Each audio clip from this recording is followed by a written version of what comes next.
Hey everybody, welcome to Let's Play. I'm Jonathan.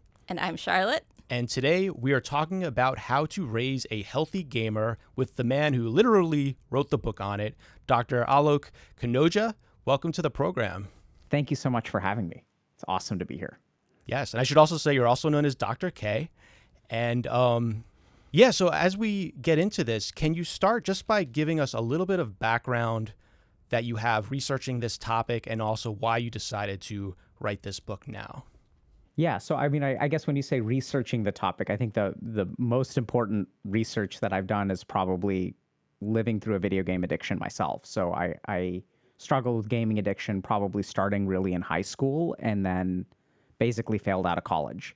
And I had very loving parents who kind of tried everything and they just couldn't figure out how to get a handle on it. It was relatively new at the time. This was like early 2000s. And so that was kind of where things started. And then I ended up studying in India for about 7 years, training to become a monk. And so that's when I really got a handle on the problem. So at that point, the research was really focused on how can I overcome this? And then the two other dimensions that I've done is now I'm a psychiatrist. And so I did a lot of work with people who struggle with video game addiction. And then as that work grew, then what ended up happening is parents started reaching out saying, hey, I have a son or daughter who has this problem. Can you help? And at this point, we've done a few actual research studies. So then we sort of entered the realm of formal research of developing programs and measuring outcomes. And so that's kind of what my quote unquote research for the book is.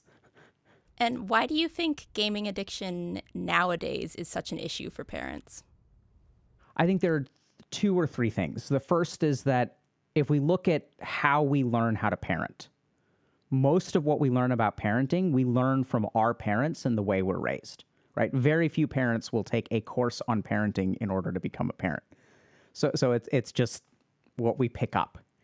And so if you stop and think about it for a second, our parents did not have to deal with gaming addiction. So we don't really have a skill set as parents.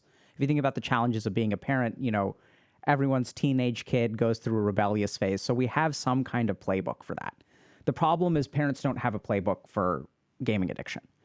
Couple that with the fact that games are objectively getting more addictive.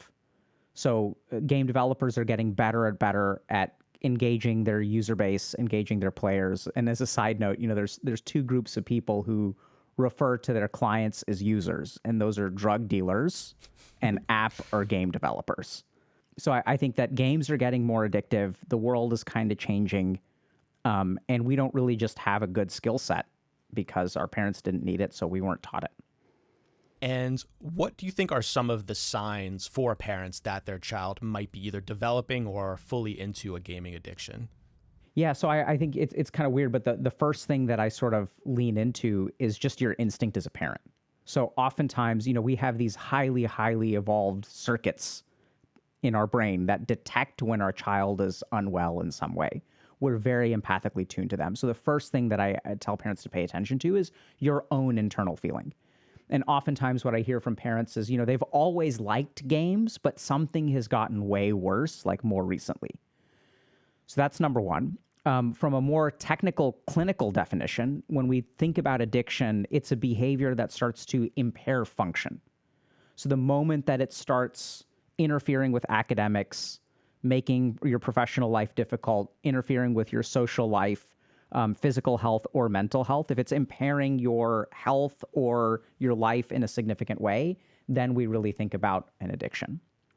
The last thing that I would say is that for a lot of parents, they notice a couple of things. One is that their child just doesn't seem like themselves anymore.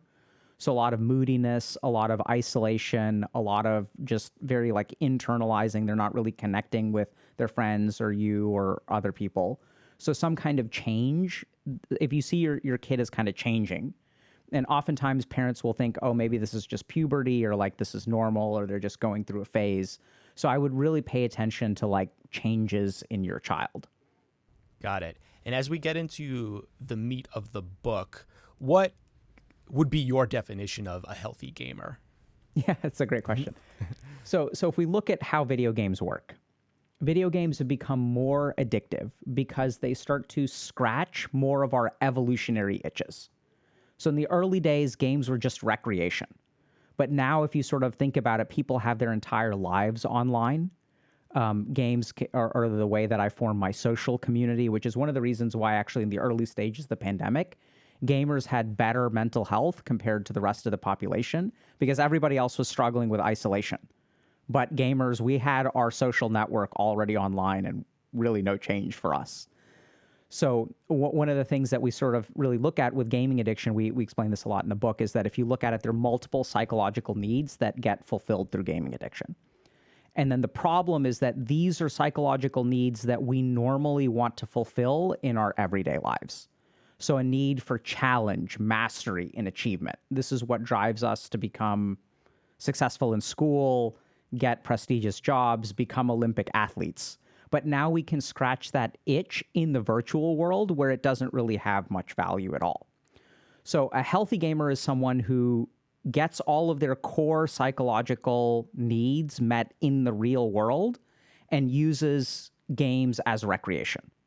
An unhealthy gamer is someone who relies on the video game to manage their emotions, to feel like they're progressing somewhere in life, right? Because the games will give you all these things that you get this achievement and then you're level 100 and then you're level 200. There's a sense of progression while the real life starts to stall. When our community is exclusively online, that makes things like romantic relationships very, very difficult. So there's all kinds of challenges that we sort of, when you become an unhealthy gamer, the game becomes your main source of like your needs being fulfilled. And that's when it's a problem. And I feel like that leads nicely into, so what is your approach to combating that? How do you kind of remove that process once it's there? Yeah, so I think, are you referring to kind of like parents or when I'm working with gamers? Or just like, what is your method for so breaking down the problem? So my method for breaking down the problem, I'll start with what I do with gamers. And at this point, we've helped literally millions of gamers. So I think it's, first of all, helping them understand what is going on inside of them, helping them understand why is it that the game is so addictive? Because oftentimes we don't understand when our psychological needs are fulfilled or not fulfilled. We don't know what's going on. We just know that we gravitate towards it. So for gamers, this results in a lot of things like procrastination, which is actually just emotional needs kind of being met by the game and things like that. So we try to teach these gamers what's going on inside you and then help them build a plan to re-engage in life. And what we do for parents, this formula has worked incredibly successfully. And what we do for parents is basically lay it out for them to do the same. So our approach at Healthy Gamer, especially when it comes to parenting, is that, so one of the things I learned as an addiction psychiatrist is that you cannot make someone else sober. You can't cure an addiction in a different person, right? So we can cure pneumonia in a different person. We can cure even like a heart attack in a different person. We can do bypass surgery and all this kind of stuff, but you can't make someone sober. So the core problem that parents run into is that they're struggling to like impose these limits, get their kid to understand. I don't know why they don't see it. And that doesn't really work because your kid is fighting against you at every step of the way. So we start by explaining to parents really what is going on in the brain and the psychology of your child. Once you're equipped with that knowledge, you understand where these behaviors are coming from. The second step is to build an alliance with your child. And that's because you need their help. Like you can't force them into it. And it becomes so much more frictionless when your kid is working with you. So we actually teach particular evidence-based conversational techniques drawn from the discipline of something called motivational interviewing, which is an awesome modality that we use in addiction psychiatry to like get people out of addictions. And so equipping these parents with this tool set allows them to build an alliance. And then the last thing that we really focus on is healthy boundary setting. A lot of times parents don't realize that the things that they're trying to do to fix the problem are actually making the problem worse. So one great example of this is parents will oftentimes impose limits when they're pissed off. So you call your kid down for dinner and you're like, dinner's ready, and they don't come up. They're like 5 minutes, and then 30 minutes goes by and you're like, dinner's ready, and they're like 5 minutes, I'm almost done. And then you go up an hour later and you said, I called you an hour ago, and the kid is like, I'm in the middle of a game, like don't bother me. And then you unplug their computer and then you yell at them and you're like, no games for a month. So in this emotional moment, you're acting very emotionally. You're not really thinking through the boundaries that you're setting. And then the kid's experience of this is very negative, right? I was in the middle of the game. My parents don't understand. They just unplugged it. That's awful. So they're not on your team. So you try to impose these limits, and they're not really on board. So we teach methods of healthy boundary setting. So how to set limits, how to even get your kids to help you set limits, which I know sounds insane, but you can actually do that. And then really, once y'all are on the same team, like how to set boundaries and enforce boundaries in a way that shape their behavior in the right direction. And then the last thing that we tend to include, which I think is really important about our approach, is that our approach needs to be individualized in some way. And also there are a couple of caveats. So we have a whole section on the book on comorbid mental illnesses. So oftentimes gaming addiction flourishes if a child has ADHD, if they're using marijuana, if they struggle with something like depression or anxiety. And those require a slightly different playbook, and we kind of equip parents with that knowledge. For parents who are interested, who are going to buy the book, like what can they expect on a high level in terms of what they're going to get out of this and what they need to put into in terms of to like get the most out of the book? Yeah. So what they're going to get is something that works, right? So we're sort of like, we're good at this. And we've done a couple of research studies on outcomes that really show that the program works really well. So what the parents are going to get is a step-by-step approach to getting your kid to become a healthy gamer. Now, what parents need to get the most out of the book is honestly patience. So a lot of the book is going to feel pretty counterintuitive to parents because, see, the goal of How to Raise a Healthy Gamer is to raise a healthy gamer. It is not to restrict them from playing video games. It is to develop a relationship with your child where they are self-regulating. They understand the limits, because our belief is that the goal of a parent is to prepare your child for the world that they're going to live in. And the world that they're going to live in is going to have more addictive technology. 10 years from now, it's going to be more addictive, not less addictive. So we have to prepare our children how to swim in the ocean. And so a big part of that is not going to be limit setting. That's why it's kind of like part 3. We teach people how to do that. But a big part of it is really talking, understanding. And as I'm sure a lot of parents know, parenting is hard until you figure out the trick of it.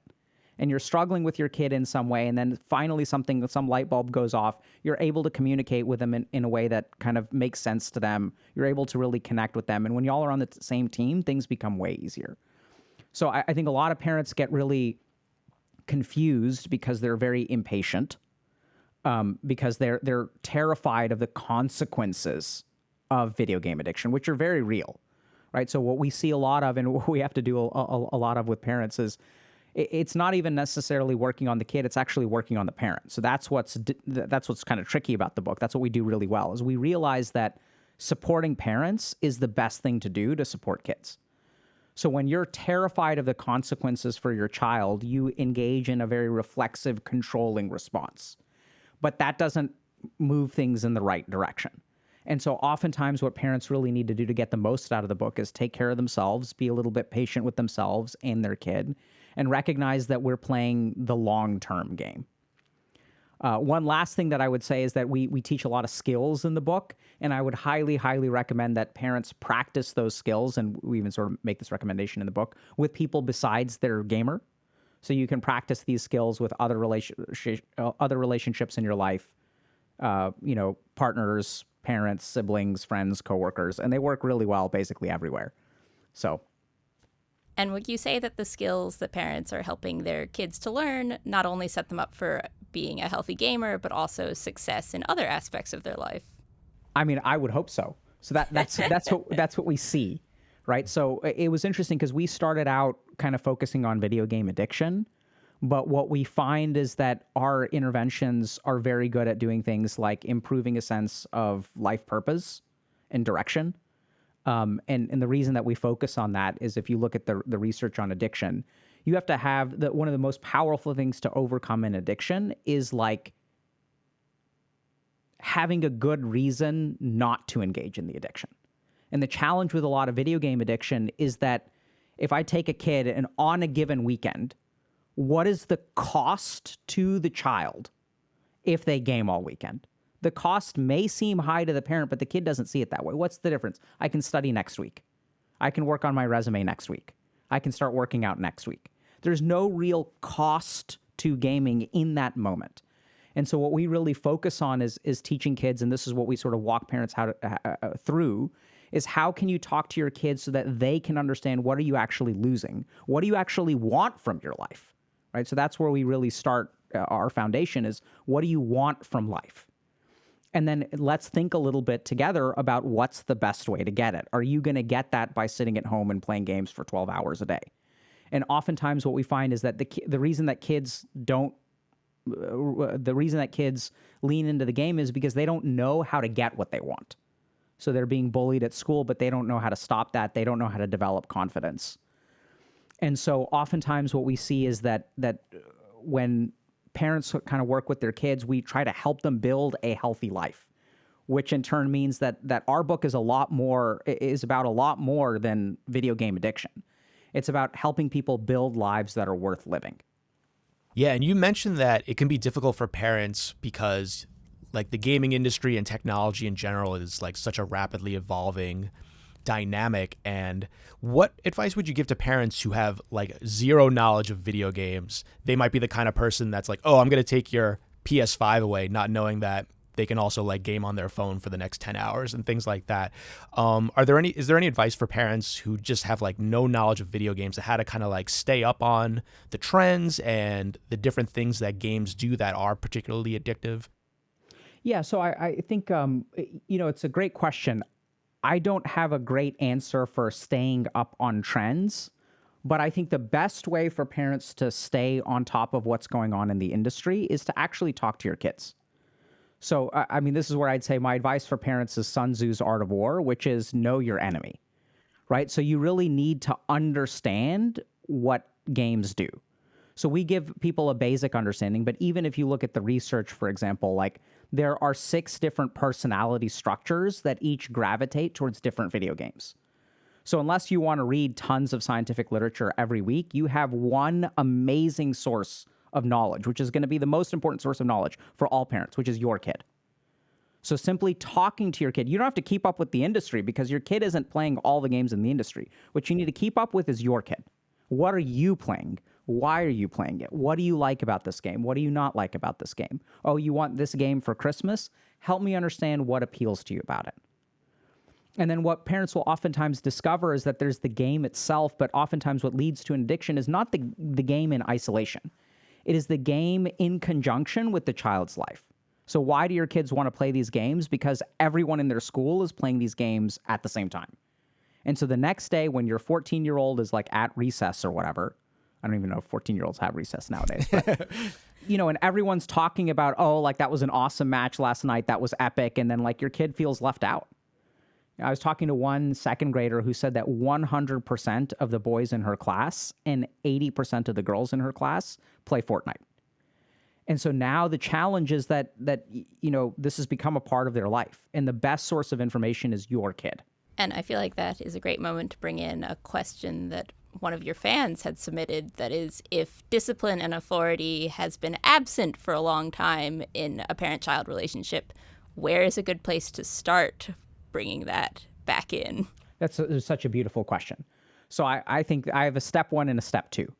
The first is a conversation with your kid and an acknowledgement that discipline or authority has been lacking, right?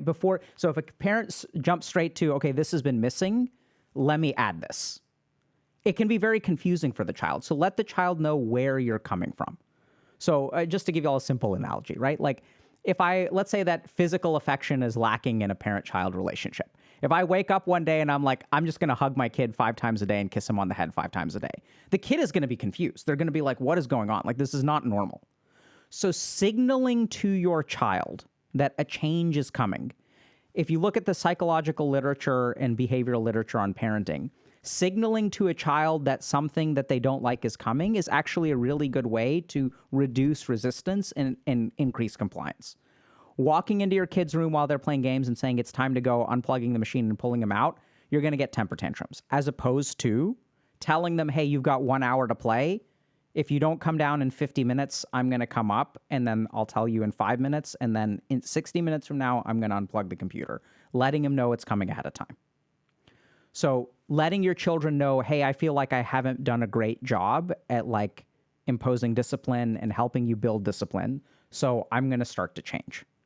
Letting them know is the first step. Second step is start small. So if we think about tightening your belt, right? We don't want to go straight from one notch, down to like 6 notches. We want to go one notch at a time.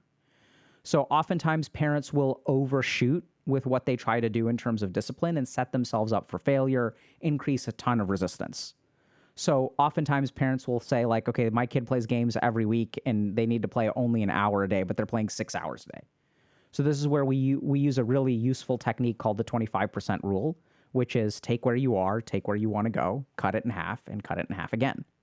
And this reduces the level of resistance that you'll encounter, makes things actually easier to implement. And remember that discipline is built over time. So what we're really trying to do is create healthy gamers, not stop someone from gaming for 30 days, right? It's to really prepare your child. This is a long-term solution that we're offering here, which means go slow. And we've talked a lot about, what to do when there already is a problem with your child as far as gaming and gaming addiction. Does your book also cover maybe parents who their children are young to not even be exposed to gaming yet, and there's things they can do either to introduce them or maybe there's a particular age when to introduce them to these types of things? I'm just wondering if you have thoughts on that as well. Yeah, so that's a great question. So we have a fair amount of information about that. So one of the things that I do, I have a 6-year-old and an 8-year-old. So one of the things that we really focus on is teaching restraint instead of restriction.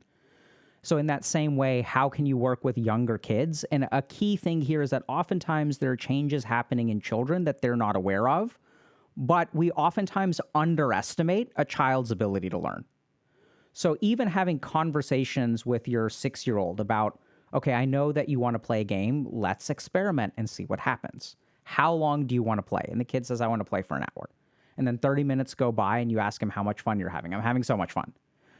30 more minutes go by. How much fun are you having? I'm having a lot of fun. And they're starting to get angry. They're starting to get hangry, right? They never want to stop. And so just inviting them to really notice what impact gaming has. So I, for example, do something with my kids where I'll stop them after the hour, let's say if that's what we agreed on, and then we'll go to the playground. And then I ask them 15 minutes into the playground, do you want to go back and play games? Or do you want to stay here and continue playing? They're like, we want to stay here because that's what kids always want to do more, right? And then it's like, oh, that's interesting. So it seems like this is more fun than the game. So there are a lot of subtle things that you can do to really raise your child's awareness about how games affect them.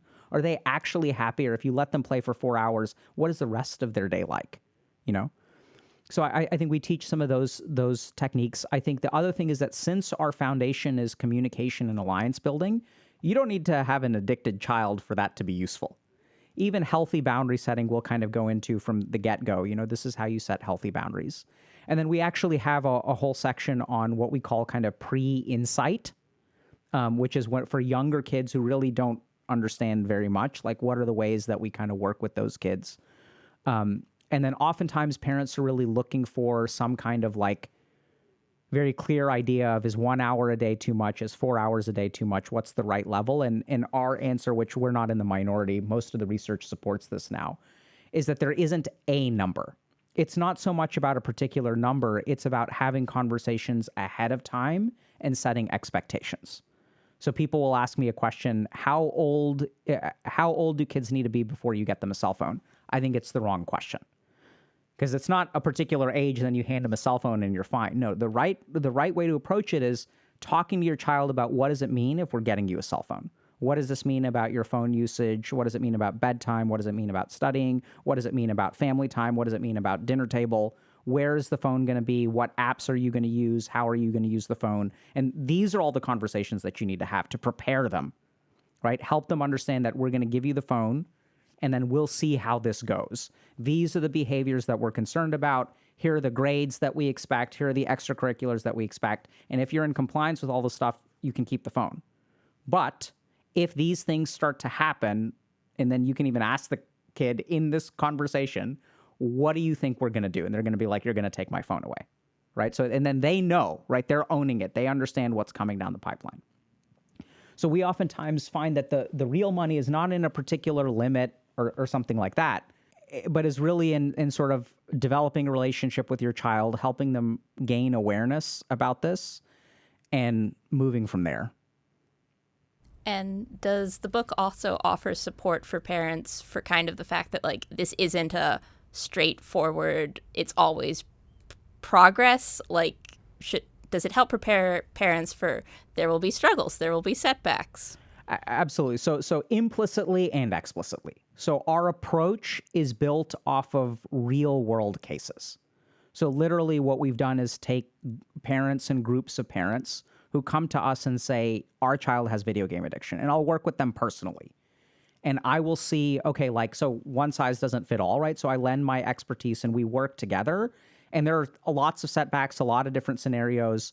So there are all kinds of challenges that will result in setbacks that we've sometimes explicitly pointed out. Like, what do you do if you have a divorced household or a separated household where one parent is on board and one parent isn't? What do you do if you have an overly indulgent grandparent whose job it is to spoil the child, right? What do you do if your child has something like ADHD? There's a whole chapter specifically on rolling with resistance and dealing with resistance. So how do you... Inevitably, what's going to happen is your child will get frustrated, angry, will not want to do it, even if you're the nicest parent in the world. And so what are the evidence-based techniques that you can do to deal with those setbacks? And then the other cool thing is, from an implicit standpoint, remember that what our focus is on skills building and alliance building. So as parents become competent in these skills, as they become better at taking care of themselves, better at talking to their kids, we're already giving them the skill set to deal with struggles. So instead of a cookbook that says, okay, here are 5 dishes and here's like a recipe for each one, we teach some cooking fundamentals, and then we give some specific scenarios that okay, if you're souffle craters, like, this is maybe what you did wrong. But we have a lot of like fundamentals plus kind of explicit kind of common scenarios. Nice. I had one final question. What if you're a parent and you yourself are very into gaming? Are there additional perils or things you need to be aware of as far as either playing games with your child or just having your child observe your behavior in terms of your relationship with gaming? Yeah, that's a great question. And I don't think this just applies to parents who are gamers. If anything, we find that the parents who are gamers are more aware of the problems, because I think if you're a gamer, you've struggled a little bit on your own, hopefully, or kind of in a healthy space. But oftentimes what we find is that a lot of parents are quite hypocritical. And that even the parents who aren't gamers will be spending, like, just look at your own, like, measure your screen time, right? So your phone should have an app, and just look at how long you are in front of a device. And oftentimes, I think if you look at the average cell phone use per person, like in the United States, it's like somewhere around 4 hours, which is crazy. And then parents will say, oh, like, I use it for work, right? But then, like, most of that time is not spent in your email. Like, you start using it for work. And this is what phone developers and app developers have gotten really good at. So you open it for work, but then you spend an hour because you got a notification for some kind of social media, and then you're looking at cat pictures and whatever. So I think for a lot of parents, it is very, very important to look at your own technology use, because you're spot on that, like, kids learn from their parents.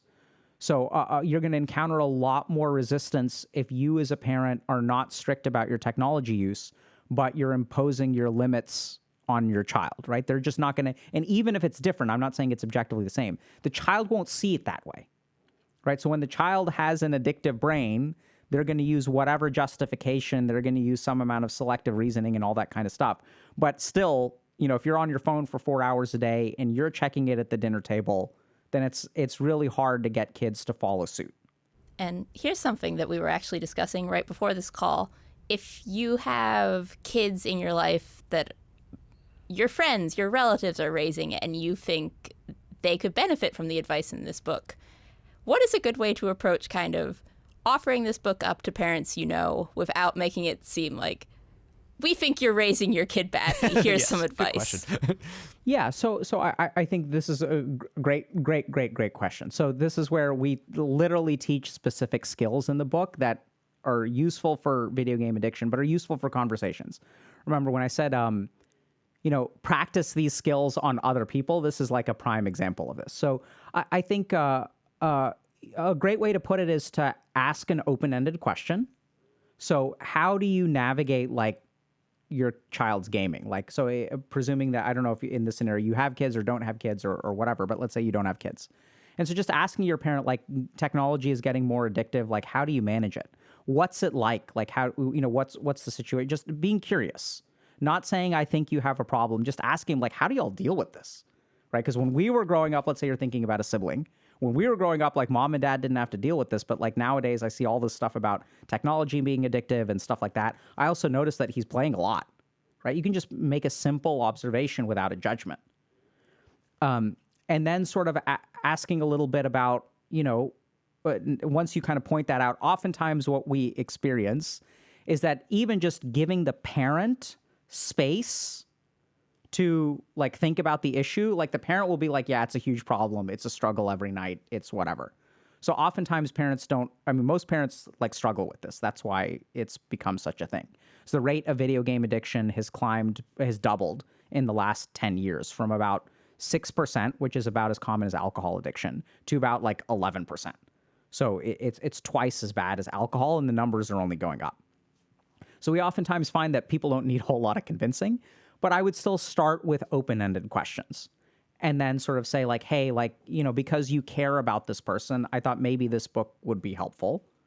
Or have y'all checked out that kind of stuff? Like, just asking questions, I think is a good way. But I don't think that, I think as long as you're not saying, and then sometimes you can even be explicit and say like, hey, when I see my nieces and nephews, like, I have concerns. I'm not blaming you. Like, I recognize that things are really hard, but like, I get kind of worried about this. Like, are y'all worried about this? And then giving them the space. So sometimes instead of like, this is kind of technical, but if you believe something, asking questions instead of stating an opinion is a very bad thing to do. So if you have concerns, so you either start with an open-ended question, hey, how do y'all deal with this? Like, this is crazy. What's going on with kids nowadays? And then secondly, if you have a concern, I would be very transparent and non-judgmental. Like, I'm worried about my nieces and nephews. Like, are y'all worried? Like, help me understand how y'all approach this. Like, what's going on? Like, should I not be worried? You can just, you can say, I have worries, not that y'all are doing a bad job.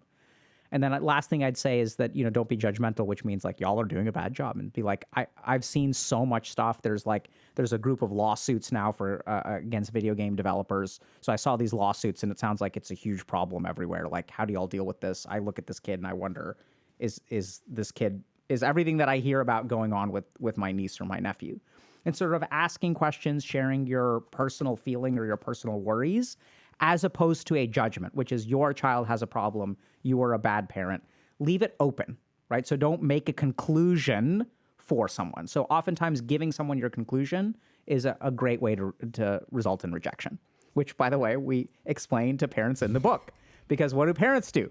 You have a problem. And the kid is like, no, I don't, right? So anytime you push, it's like pushing against a wall. The harder you push, the wall is going to push back the same amount.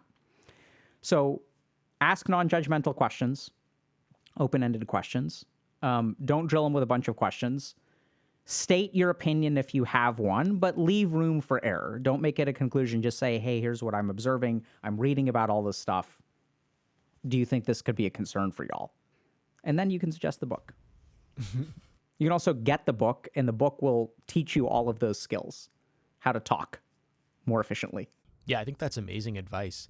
Those were all the questions I had. Did you have any other ones, Charlotte? No, this has been really great. Yeah. Really informative. Yeah. And Dr. K, was there anything like that we didn't cover that you wanted to talk about, or did you want to maybe talk a little bit about like your YouTube channel or anything else that you wanted to kind of like put out there? If people have more questions, I think we've got a couple of, so we have a YouTube channel that's pretty popular. About 5 to 6 million people watch it a month. Most of our content is actually geared towards gamers. So it's interesting because now in our audience, we have a lot of young parents, people who are in their 30s or 40s who have young kids. But then we also have a lot of resources for parents. So we even have like interviews with parents who have been dealing with this problem. And some of those interviews, I think people get a ton of views and stuff like that. So I think sometimes it's really useful for parents to see some of the stuff that we put together. So we have more resources there for people who are interested. And then we also have just a lot of general resources about mental health and teaching people about things like ADHD and stuff like that. The channel is HealthyGamerGG. Got it. Yeah, I did watch a few videos, and it's very, very good. I really like your whiteboarding, or I guess your iPadding sketches. It's very, very informative. Cool. So yeah, anything else you want to say, Charlotte? No.